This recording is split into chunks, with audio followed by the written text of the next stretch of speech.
نظر بد دور کرنے کا وظیفہ۔ حضرت جبرائیل علیہ السلام نے نظر بد دور کرنے کا ایک خاص وظیفہ رسول اللہ صلی اللہ علیہ وسلم کو سکھایا اور فرمایا کہ سیدنا حسن رضی اللہ تعالی عنہ اور سیدنا حسین رضی اللہ تعالی عنہ پر پڑھ کر دم کیا کرو۔ تاریخ ابن عساکر میں ہے کہ جبرائیل علیہ السلام رسول اللہ صلی اللہ علیہ وسلم کے پاس تشریف لائے۔ آپ صلی اللہ علیہ وسلم اس وقت غمزدہ تھے۔ سبب پوچھا تو فرمایا کہ حسن رضی اللہ تعالی عنہ اور حسین رضی اللہ تعالی عنہ کو نظر لگ گئی ہے۔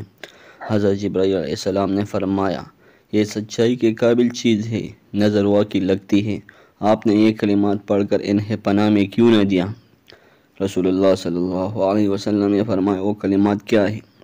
حضرت جبرائیل علیہ السلام نے فرمایا یوں کہو اللہم ذی السلطان العظیم ومن القدیم ذی الوجہ الکریم ولی الکلمات التامات والدعوات المستجابات عاف الحسن والحسین من انفس الجن واعین الانس۔